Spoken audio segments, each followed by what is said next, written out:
one that generations before us struggled. May we all this day commit anew to serve all the human family, especially those who are suffering, downtrodden, or who are otherwise distressed. It's our desire as a commission to educate, promote Dr. King's vision of social justice, individual dignity, human rights, right here in Utah, so that our community is strengthened and more unified as a result. So part of what Governor Banger really inspired in this inaugural group was an opportunity for us to really be a snapshot of humanity for the state of Utah. My question to you today is, what are you willing to fight for? What are you willing to stand for? What are you willing to be a drum major for? Here we are at the Capitol Rotunda celebrating 25 years of the Martin Luther King Jr. Human Rights Commission right here in Utah. What a fun celebration it was today. We had the governor here to speak, we had Representative Hollins here to speak, we had the founding inaugural members of the Martin Luther King Commission all coming together to celebrate, first of all, the legacy of Dr. King.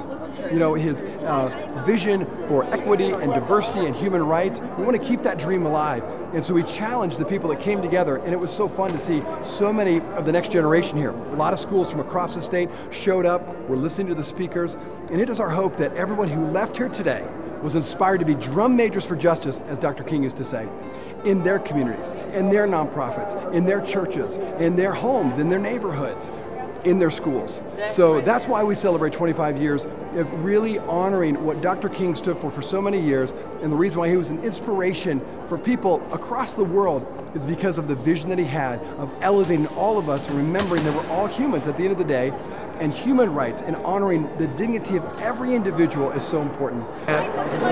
First of all, I want to congratulate the commission for all the work that it's done over the years. And if I had to give closing remarks or closing thoughts, it would be to keep on keeping on.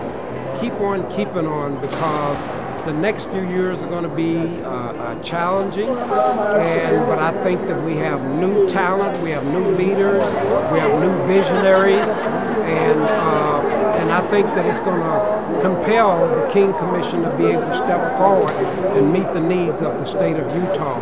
Give Utah language to keep us moving forward. And I would say that the one takeaway from this event is persistence pays. Persistent pays. There are a lot of things that can sidetrack you, but persistence pays off when it comes to advancing civil rights. Civil rights and diversity is not a straight line beginning to end. It's a pretty rugged and crooked road to achieve, to get there, but you eventually get there. This is just the beginning, and the Martin Luther King Jr. Human Rights Commission has a long way to go, and we're going to be here and be around and continue to fight for the cause of justice.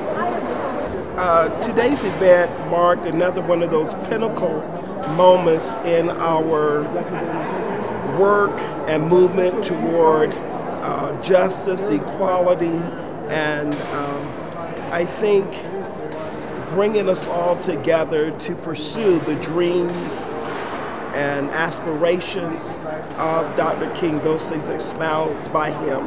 It also marked a point where we look at the past, embrace the present, and promote the work that has to be done in the future. So when I looked out and saw all of the young people here today, it just reminded me that the struggle continues. We have to continue to speak truth to power and have courageous conversations about the work that needs to be done on a local and state as well as an individual level to make sure that we're being a part of the solutions and not a part of the problems, that we step outside of our comfort zone, again, to be engaged in the work that needs to be done. On behalf of the MLK Jr. Human Rights Commission, thank you so much for being a part of this. Thank you for keeping the dream alive.